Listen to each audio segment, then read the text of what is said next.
ഇപ്പോൾ അവരുടെ തന്നെ ഒരു MLA ഹുമായൂൺ കബീർ എന്ന് പറയുന്ന TMCയുടെ MLA ഇന്നൊരു പ്രഖ്യാപനം നടത്തി. ഡിസംബർ 6-ാം തീയതി, അതായത് അന്നാണല്ലോ ഈ ബാബറി മസ്ജിദ് പൊളിച്ച ദിവസം. ആ ദിവസം മുർഷിദാബാദ് ജില്ലയിൽ ഒരു പള്ളിയുടെ പണി നമ്മൾ തുടങ്ങും. അതിൻ്റെ പേര് ബാബറി മസ്ജിദ് എന്നാണ്. പേര് മാത്രമല്ല, സെയിം സ്ട്രക്ചർ. ബാബറി മസ്ജിദ് എങ്ങനെയാണോ ഇരുന്നത് അതേ രൂപത്തിലുള്ളൊരു പള്ളി, അതിൻ്റെ റെപ്ലിക്ക പോലെ ഞങ്ങൾ മുർഷിദാബാദ് ജില്ലയിൽ ഉണ്ടാക്കിയെടുക്കും. അതുകൊണ്ട് ഈ ബാബറി മസ്ജിദിനോട് ഇന്ത്യയിലെ മുസ്ലിങ്ങൾക്കുള്ളൊരു വൈകാരികമായൊരു അടുപ്പമുണ്ട്. ആ അടുപ്പം ഞങ്ങൾ മുർഷിദാബാദ് ജില്ലയിലേക്ക് ആകർഷിക്കും. മാത്രമല്ല, ധാരാളം മുസ്ലിം മതപണ്ഡിതർ ഈ ചടങ്ങിൽ പങ്കെടുക്കും. ഇതിൻ്റെ തറക്കല്ലിടുന്നത് മമതാ ബാനർജിയാണെന്ന് അദ്ദേഹം പറഞ്ഞിട്ടുണ്ട്. ഇതുവരെ മമതാ ബാനർജി അതിനെതിരെ ഒന്നും പറഞ്ഞിട്ടില്ല. അപ്പോൾ അതിൽ നിന്ന് മനസ്സിലാക്കേണ്ടത് ഈ ഇവൻറ്റ് സ്വാഭാവികമായിട്ടും അത് 6-ാം തീയതി നടക്കും എന്ന് തന്നെ നമുക്ക് പ്രതീക്ഷിക്കാം. പ്രത്യേകിച്ച് SARുമായി ബന്ധപ്പെട്ട് അവിടെ വലിയ രീതിയിലുള്ള പ്രശ്നങ്ങൾ നിലനിൽക്കുകയാണ്.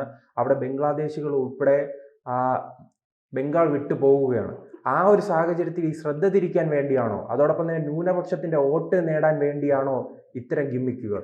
തീർച്ചയായിട്ടും അതും അങ്ങനെ ഉണ്ടെന്ന് നമുക്ക് സംശയിക്കേണ്ടി വരും. കാരണം കൂടുതൽ വാർത്തകളും വിശേഷങ്ങളും നിങ്ങളിലേക്ക് എത്താൻ ABC മലയാളം സബ്സ്ക്രൈബ് ചെയ്യുക, ബെൽ ബട്ടണും അമർത്തുക.